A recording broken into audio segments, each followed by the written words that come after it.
This audio presentation of Neville Goddard's I Am in You is brought to you by audioenlightenment.com. Copyright 2012, all rights reserved.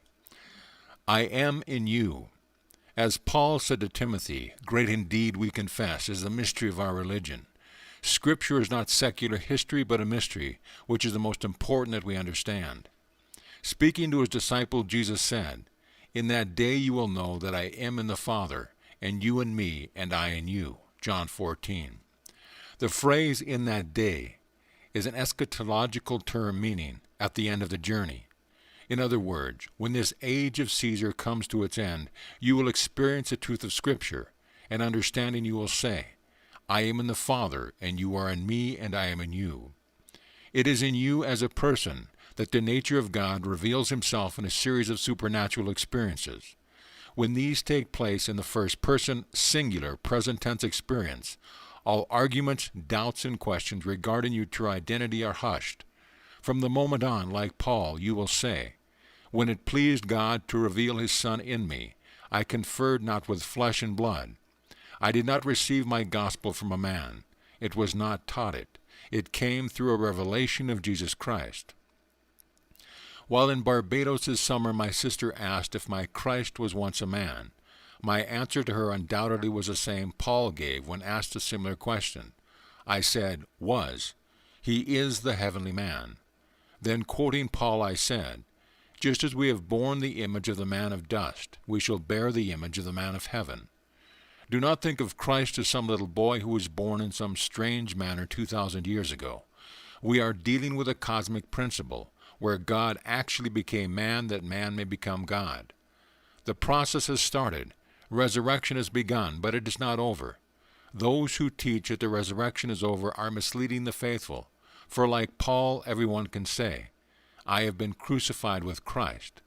It is not I who live, but Christ who lives in me. The life I now live in the flesh, I live by the faith of the Son of God who loved me and gave himself for me. Henceforth I regard no one from a human point of view.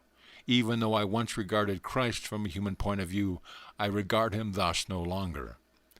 I have stood in the presence of the risen Lord. I have seen the Ancient of Days, who is gathering us one by one into his body to become one body, one Spirit, one Lord, one God and Father of all. You as a person will not be less than the risen Lord, for there is only one Spirit. There is only one Lord, and you will know yourself to be He. No one will be above you. I am the same body, the same Lord, the same Spirit, the same God and Father of all. Without loss of identity, we will all know ourselves to be this one unity of being. We will know from experience that I am in you and you are in me. When I had finished explaining this to Daphne, I didn't think she was any more impressed than that chair over there. It takes time, but it is so important for you to let go of all intermediaries between yourself and God. Paul's letter to the Galatians is the first book in the New Testament. In this letter, Paul declares his independence from men and his dependence upon God. He repudiates all authorities, all institutions, all customs, all laws that interfere with the individual's direct access to his God. Paul had no intermediary. He never knew a human Christ, only the risen Lord who appeared to him as he appeared to me. In my own case, I was taken in spirit into the presence of the risen Lord, and strangely enough, when he asked me what was the greatest thing in the world, I answered in the words of Paul. So I ask you, who is Paul? Is he not the first of the chosen who broke the seal and discovered the mystery which was shown to Abraham? Paul persecuted anyone who claimed to be a member of the way when suddenly the revelation broke, causing him to proclaim the truth. It was Paul who said, "If I have been united with Christ in a death like this, I shall certainly be united with him in a resurrection like this." Paul did not claim that the resurrection was over. He states that the crucifixion is over, because the garment of flesh is worn by one who was crucified. God chose you in him before the foundation of the world. We will be united with him in a resurrection like this, not because of any acquired merit of our part, but because he chose to be united to us in a death like this. You were chosen in him before the drama we call the world began, and any suffering you may go through here means nothing. Paul knew this, and I consider the suffering of the present time not worth comparing to the glory which is to be revealed in us. Now, the Old Testament tells us, in the beginning was the Word, and the Word was with God, and the Word was God. The Word became flesh and dwells in us. The Greek word logos, translated as word, means meaning, a plan, a plot, purpose. Here we see that God had a plan, a purpose, which was to give himself to you 100%. This he has done, so whatever he has done before he became you, you will know yourself to be. It is in you as a person that the nature of God reveals himself. This you will know when you experience the entire story of the Lord Jesus Christ in the first person, present tense. Then when you tell those who love you, they will not believe you, because they know your weakness and limitations. Knowing you are not schooled in theology, they cannot see the relationship between you and the one spoken of in the 7th chapter of John. How does this man have such learning, seeing as he was never studied? Like the Sanhedrin, they will not understand how a man with no learning could claim that the Old Testament had been fulfilled in him. The prophets foretold of the coming of God, but they did not say how. Having taken upon himself man's nature, God unfolds his nature in man, and man becomes God. If God was a father prior to choosing you, and he becomes you, are you not a father? Yes, but there is no way to prove this, unless God's Son appears to identify you.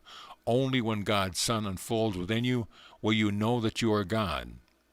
Only the risen Christ is aware of his true identity. It is he who says, I am in you and you are in me. Lo, we are one. The risen Christ is the eternal heavenly man who is God. You are a man. Learn to adore your own humanity, who is God. Man is looking for some impersonal force to worship, but God is man. When I stood in his presence, I answered his question in the words of Paul. Since then I have asked myself, who is Paul? Was he not the beginner of the Christian faith? Our New Testament records 13 of his letters, all written 20 years prior to the gospel. In the first letter to the Galatians, Paul went out on a limb by declaring his independence from all organizations. That was in the day when you could not get a job unless you were a member of the synagogue. Yet Paul refused to accept any intermediary between himself and the risen Lord, whom he had persecuted in his blindness. One day the risen Lord will bring you into his presence. He will incorporate you into his body by an embrace from which you will be one forever and ever. This I know from experience.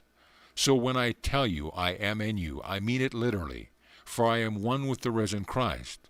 I am speaking the words of the risen Christ, not Neville. After we embraced, he sent me, yet he has never separated himself from me. How can I be one with the body who sent me? Because he who sees me sees him who sent me. Limited to the concept of three-dimensional space, we think of being sent out of the room while the sender remains. But in the spirit world of which I speak, when one is united with the Lord, he becomes one with him in spirit. Dwell upon this being who becomes you. Return to the point of being chosen before that the world was. Try to remember when he made unto you the mystery of his plan which gives meaning to your life, this mystery which is set forth in Christ for the fullness of time. The Word, giving meaning to the world, was with God and was God. That meaning is Christ, a plan which cannot fail to fulfill its purpose, which is to unfold and reveal you as God. Walking this earth right now, you are God's Word, moving towards fulfillment. Now, while we are here waiting for God's plan to unfold, we should continue to apply God's law. Here is a simple story. My friend wrote saying, when my little boy was quite young, as a family, we called the Sears Christmas catalog the Wish Book. Our son would spend hours looking through the pages of toys, deciding what he wanted for Christmas. This we have done for the past 8 years. I am enclosing a card advertising the current issue of that catalog. As you will see, it is now called the Sears Wish Book. Whoever has that account thinks this is the original idea, yet my friend knows she is the creator. You see, there is no fiction. How can there be a fiction in a world where imagination creates reality? For 8 years, her son has known the catalog to be a wish book, and now that has become its official name. If something you have imagined is delayed producing its reality for you, keep this story in mind. I know we are all children and want our desires instantly fulfilled, but countries plan for unborn generations. Parents with large estates plan, not only for the present little ones, but for the offsprings of their offsprings.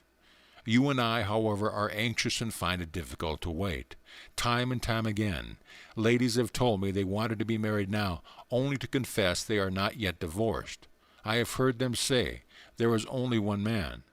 Either that man or no man, yet they have married another. What they really wanted was to be happily married. Claiming it had to be that man, I have asked, if he dropped dead right now, would you still have the urge for companionship? If you would, then he is not the only man. Know what you want in life and do not condition it. If your desire is to be happily married, claim you are. Wanting a certain home, claim you have it. Don't think you cannot afford it, simply play the wishing game. Find your desire in God's wish book. Speaking to you through the medium of desire, make your desire real by feeling its truth. View the world from its fulfillment. Lose yourself in the feeling of possession, and give it all the tones of reality. Fulfill every desire as you walk towards the fulfillment of your real purpose in life, which is to awaken God in you. You are not going to become a little god or run around with all other little gods, for there is only one God. Don't forget the great Shema. Hear, O Israel, the Lord our God, the Lord is one. You are destined to awaken as the one God and Father of all. When I awoke in this simple little thing called man, I wondered how this mortal being could bear such responsibility. Housed in this garment of flesh called Neville, aware of all its weakness, God's purpose was unfolded, yet I have no way to prove it to anyone. I cannot convince you unless you have faith. I have shared my experience in the written form, giving passages of Scripture to support them. Having reached the end of the journey, I now know from experience that we enter human history to fulfill Scripture.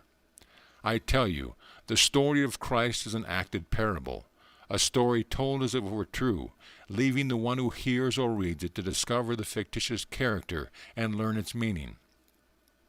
In the parable, the actor takes a little child in his arms and said, "This is the kingdom of heaven. Unless you accept the kingdom as a little child, you cannot enter it." One day you will be that actor, and the little child in your arms will symbolize your entrance into heaven. It is a signal of God's birth, not from the womb of woman, but from the skull of man, where God is crucified. His name is I Am, and when you awaken you will say, "I am awake." You will not look around for any other, for you will be alone, and from then on Scripture will fulfill itself within you.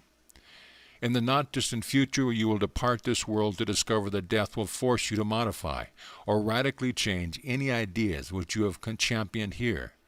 I received a notice today that my good friend Randy died. In 1952, while recuperating from a serious operation, Randy came to the hospital to visit me. He was my physician as well as my friend, but was not aware of what I teach. Seeing the Bible I had brought with me, Randy questioned my interest in it. Taking the story of Esau and Jacob, I told him how Esau represented my outer world, that I would close my eyes to it and clothe Jacob, who represented what I wanted clothed in outer reality, with the skins of Esau. Believing in the reality of what I am doing, I deceive myself into believing that my subjective state is now an objective reality. Well, to Randy that was not religion. To him religion meant going to church every Sunday morning and spending an hour there. That was something to be done, like walking with a cane because you had one, and felt undressed without it. His week was not complete unless he went to church on Sunday. Randy has been gone now a few weeks, and undoubtedly is now modifying his belief, but it will take time. You do not awaken there as some wise person. If you are foolish here, you are foolish there. If you are a thief here, you are a thief there. If a man is not a thief, no matter who is put before him, he would not take it. Therefore, there is no temptation, no desire to change. Place all the liquor in the world before a man who does not drink, and he will not be tempted. All the world's tobacco will not interest a man who does not smoke. Therefore, there is no temptation. When a man is regenerated, he is no longer the world of generation. Everyone could undress before him, yet he would not be tempted, because his energies have been turned up into regeneration. Everyone will be regenerated and overcome without effort, for when the visions happen, you change. Change does not occur prior to the visions, because fitness is the consequence, not the condition, of the kingdom of heaven. You are not chosen because of your acquired merit. The minute the vision takes place, the consequences occurred. When you read the words of Christ in the New Testament, think of the risen Lord, for the heavenly man is speaking. We are all rising into the one body of Christ without loss of identity. I will know you better and more intimately there than I could ever know you here, for the mask we wear here causes a barrier between us. But in the new age we will be intimate eternal brothers, all sharing the one body as the one Spirit, the one Lord, the one God and Father of all. Now let us go into the silence.